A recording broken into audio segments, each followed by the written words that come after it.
Hey guys, how you doing today? Just taking a moment to do a recording here with my little puggo. He's coming in. Hey, my little Milo. Yeah, isn't he just a sweetheart? Yes, he's such a good little guy. He's my little guy, and I love him.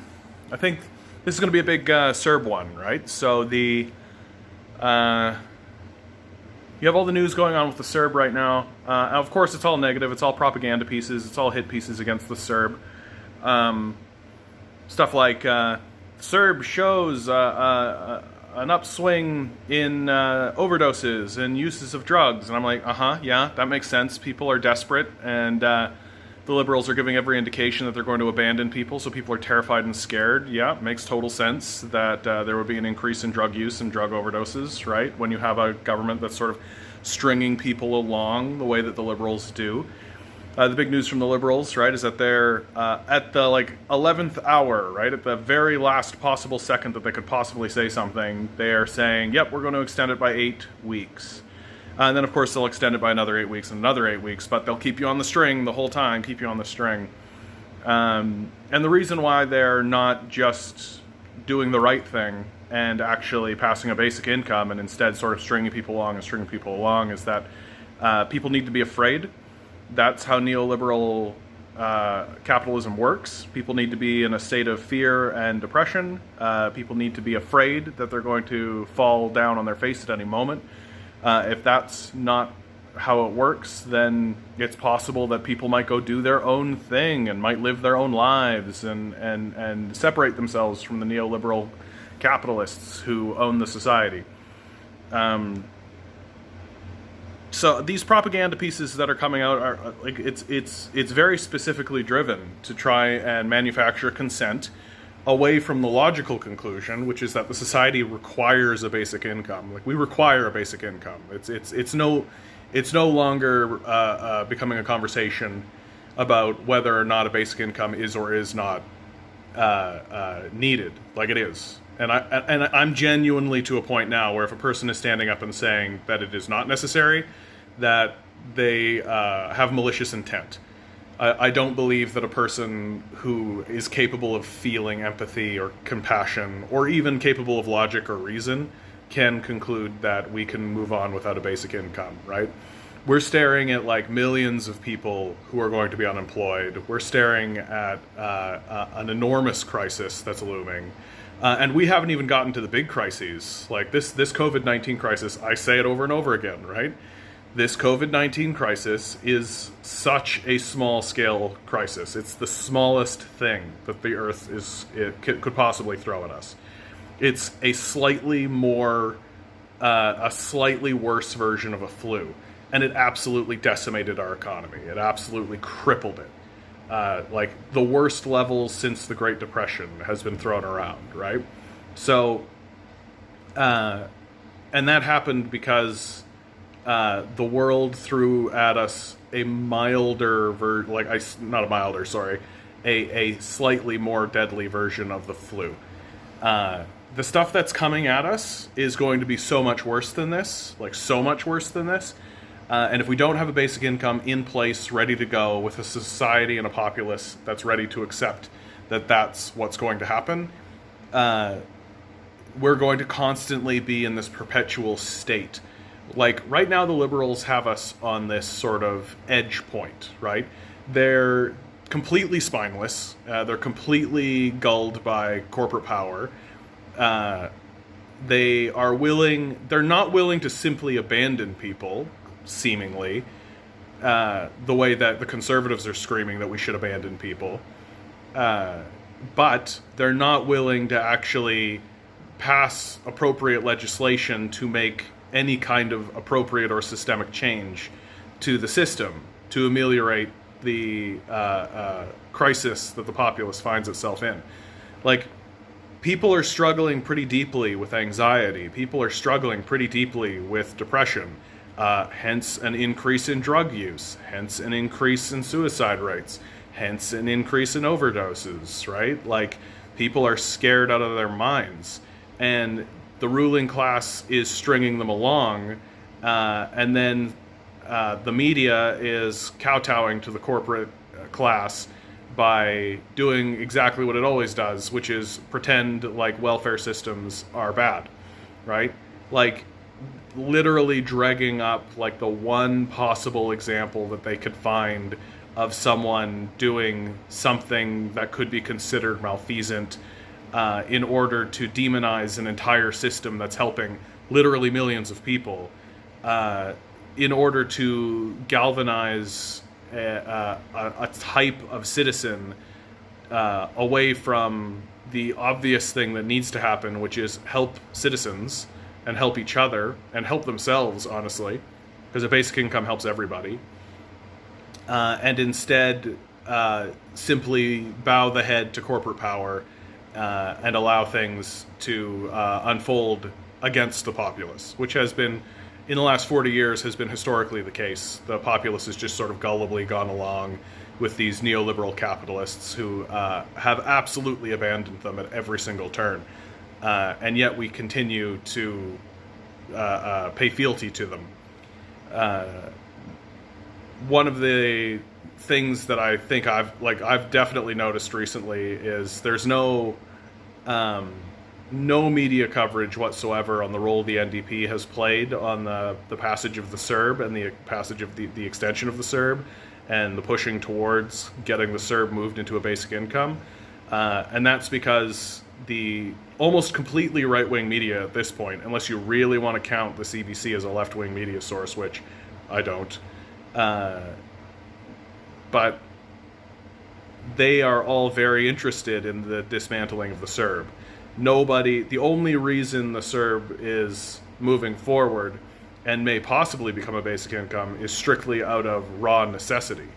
That people here in Canada have seen what's gone on in the States. We see the breadlines, we see the mass poverty, we see the unemployment, we see the mass protest movement that's happening there, and we understand fundamentally that we could do that.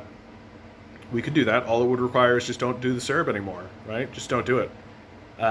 We could face the mass evictions. Like, we could do all of that. Absolutely.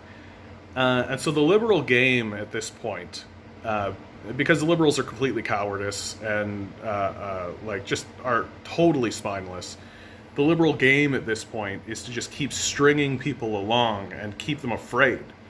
Because if they're afraid and if people are in uncertainty and they don't know what's going to happen next, then they're going to be compliant and they're going to continue working for the corporate class, which is the liberal conservative alliance. Because the conservatives and the liberals work for the same people, right? The only difference between a liberal and a conservative is that a liberal says sorry before he fucks someone over.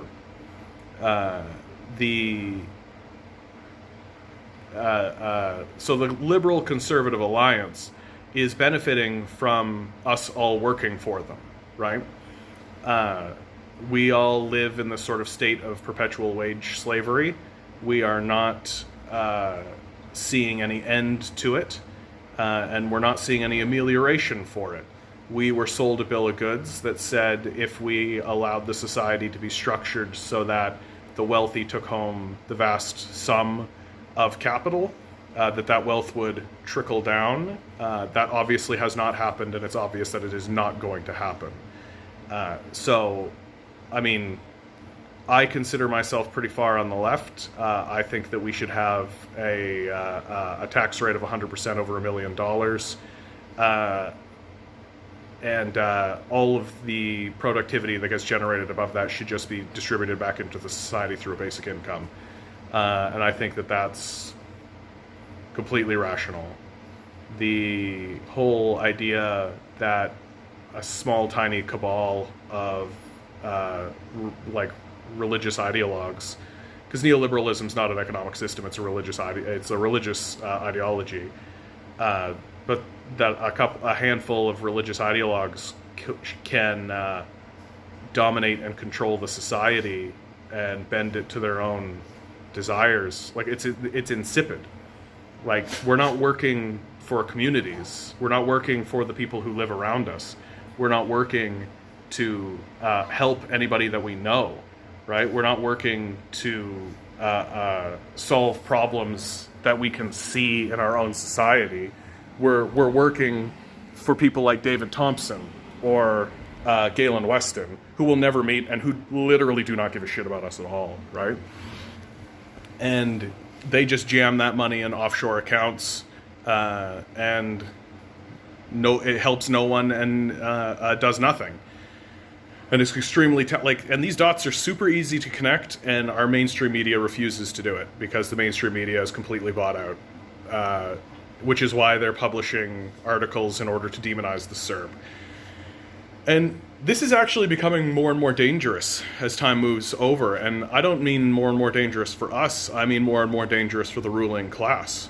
Because historically speaking, like if you look at the history of North America and of Canada, the ruling class has moved generation by generation pretty, like, relatively smoothly, right? There's been protest movements and there's been kind of bumps along the way, but no one has walked into the centers of power and upset the whole apple cart, right? Like that just doesn't happen in our parliamentary democracy, right?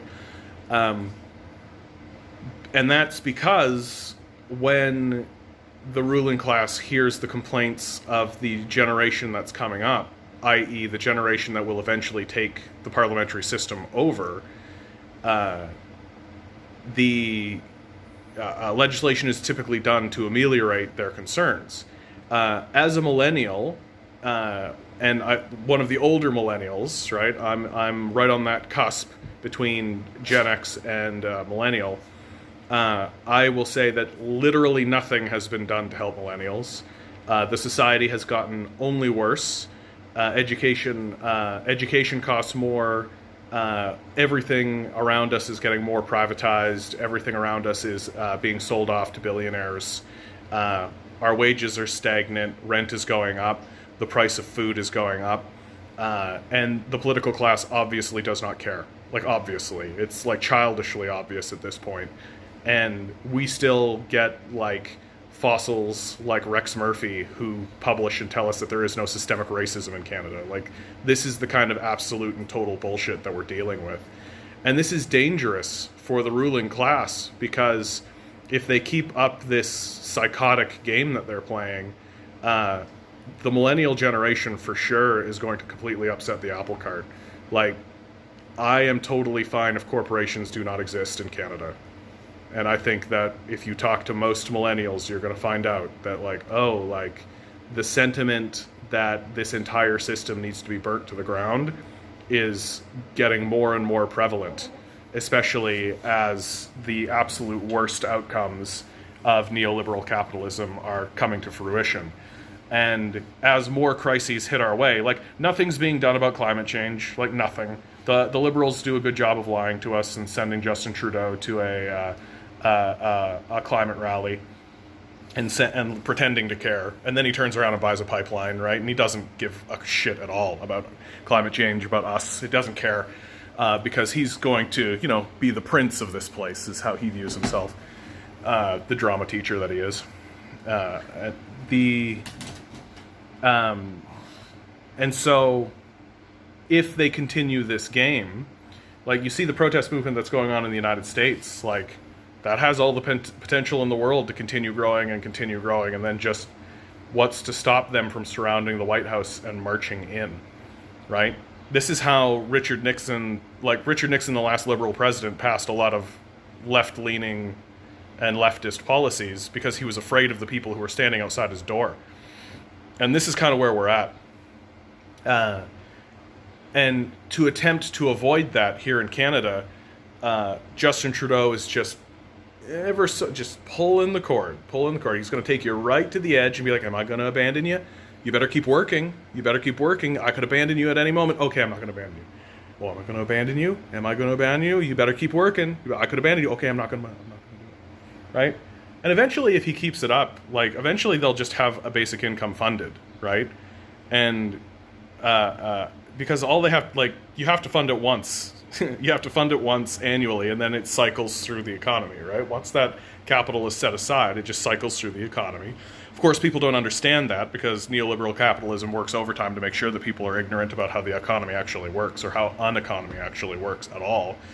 And so they're not going to, people aren't going to know that, well, hey, we've had a basic income for a year now. Could we just keep that in place? And people will be like, well, how are you going to pay for that? Because neoliberal capitalism has convinced them that that's a rational statement to make in regards to government policy. So, the liberals have shown us that they are willing to extend the CERB. They have also shown us that they lack the vision and the backbone and the courage to actually do what they have to do, which is pass a basic income. So what is it for us to do now? We have to make it very clear to these liberals that we will abandon them, right? And I should be clear about that. We will abandon them back.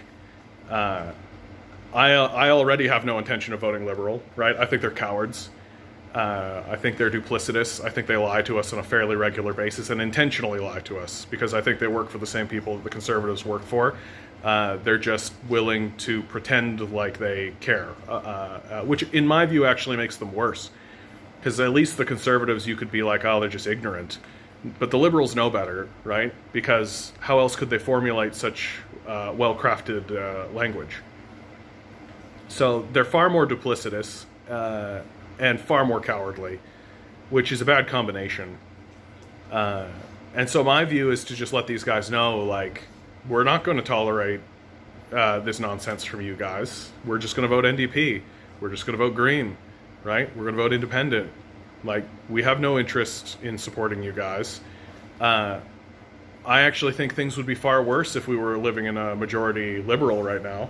If things were a liberal majority, I don't know that we would even have this CERB, right? I think the liberals are doing what they have to do because they see a threat rising from the left. And we should continue that threat rising from the left, and we should let them know that if they don't actually pass this basic income and if they don't actually grow a spine, or maybe a better way of looking at it is to accept that they're spineless and make them more afraid of us than their corporate masters. All right, guys, good luck out there. Have fun if you can.